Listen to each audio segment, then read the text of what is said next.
நான் ஒரு எதிர்மறை அல்லது நேர்மறை எண்ணம் உடையவரா என்பதை எப்படி கண்டுபிடிக்கிறது அப்படின்னு பார்த்தீங்கன்னா, எதிர்மறை நேர்மறைனா தெரியலீங்களே அப்படின்னா, நேர்மறை எண்ணம் உடையவர்னா பாசிட்டிவ் திங்கர், எதிர்மறை எண்ணம் உடையவர் அப்படின்னா நெகட்டிவ் திங்கர். இப்போ நான் பாசிட்டிவா நெகட்டிவா அப்படின்னு நீங்கள் கண்டுபிடிக்கணும் அப்படின்னு நினச்சிங்கன்னா, இந்த பேப்பரில் உங்களுக்கு என்ன தெரியுதுங்க? எனக்கு ஒரு வெள்ளை பேப்பர் தெரியுது அப்படின்னு சொன்னீங்கன்னா நீங்கள் வந்து பாசிட்டிவ் திங்கர். இந்த பேப்பர்லேயே ஒரு கருப்பாக ஒரு புள்ளி தெரியுது அப்படின்னு நீங்கள் சொன்னீங்கன்னா நீங்கள் ஒரு நெகட்டிவ் திங்கர். இந்த கிளாஸை பார்க்கும்போது உங்களுக்கு என்ன தெரியுதுங்க? எனக்கு பாதி கிளாஸு, இந்த கிளாஸில் பாதி கிளாஸில் தண்ணி தெரியுது அப்படின்னீங்கன்னா நீங்கள் ஒரு பாசிட்டிவ் திங்கர். பாதி கிளாஸு காணாமல் போயிருக்கே அப்படின்னு நினச்சிங்கன்னா நீங்கள் ஒரு நெகட்டிவ் திங்கர். ஓகேங்களா? ஸோ இந்த சட்டையை பார்க்கும்போது உங்களுக்கு, இது ஒரு ஷர்ட்டு, இந்த சட்டையை பார்க்கும்போது உங்களுக்கு என்ன தோன்றுறது?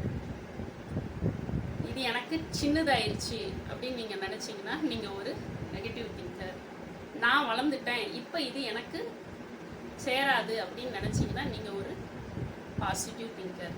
ஸோ நான் நெகட்டிவ் திங்கராக இருந்தால் என்ன, பாசிட்டிவ் திங்கராக இருந்தால் என்ன அப்படின்னு நீங்கள் கேட்டிங்கன்னா, நம்ம நெகட்டிவ் திங்கராக இருக்கக்கூடாது, நம்ம பாசிட்டிவ் திங்கராக இருக்கணும் அப்படிங்கிறத நான் உங்களுக்கு சொல்ல வரேன். ஏன் அப்படின்னா, நெகட்டிவ் திங்கராக இருக்கிறவங்களுக்கு ஒரு 10 விதமான நோய்கள் வருது அப்படின்னு சொல்லி கேம்பிரிட்ஜ் யூனிவர்சிட்டியில் 2020 ஒரு ஆய்வு பண்ணதில் கண்டுபிடிச்சிருக்காங்க. என்ன விதமான நோய்கள்லாம் வரும் அப்படின்னு கேட்டிங்கன்னா, என்ன மாதிரியான நோய்கள் அப்படின்னு பார்த்தீங்கன்னா, ஒன்று கேன்சர், ரெண்டாவது வந்து பார்த்தீங்கன்னா இதய சம்மந்தமான நோய், மூன்றாவது மூளை சம்மந்தமான நோய். அவங்களுடைய வாழ்நாள் சீக்கிரத்தில் குறுகிறோம், அவங்க சீக்கிரத்திலே போயிடுவாங்க அப்படிங்கிற மாதிரியான ஆய்வுகளுடைய அறிக்கைகள் வந்து சொல்லப்படுறதை நம்ம பார்க்குறோம். ஸோ ஐயோ, பாசிட்டிவாக திங்க் பண்ணால் நான் நல்லா இருப்பேனா அப்படின்னு நீங்கள் கேட்டிங்கன்னா, கண்டிப்பாங்க. பாசிட்டிவாக திங்க் பண்ணால் நீங்கள் ரொம்ப நாள் நல்லா இருக்க முடியும், இதய சம்மந்தமான நோய்கள் எல்லாம் வராது. இன்னும் உங்ககிட்ட வந்து நோய் எதிர்ப்பு சக்தி ஜாஸ்தியாக இருக்கும் அப்படின்னு சொல்லப்படுது. அதுக்காக ரீசெண்டாக வந்து த நேச்சுரல் மெடிசன் ஸ்டடி அப்படின்னு ஒரு ஸ்டடி ஒன்று கண்டக்ட் பண்ணியிருக்காங்க. அந்த ஸ்டடியினுடைய முடிவு என்ன சொல்லப்படுது அப்படின்னு பார்த்தீங்கன்னா, ஒரு குரூப் ஆஃப் பீப்புளுக்கு வந்து பார்த்திங்கன்னா தொடர்ந்து ஒரு 4 வாரத்துக்கு பாசிட்டிவாக திங்க் பண்ணுறதை பற்றி ஒரு ட்ரைனிங் ஒன்று கொடுக்குறாங்க. அப்போ அவங்களுக்கு வந்து அந்த ட்ரைனிங்கோட முடிவில் என்ன பண்ணுறாங்கன்னா, ஹெப்படைட்டிஸ் பி வேக்சினேஷன் வந்து போடுறாங்க.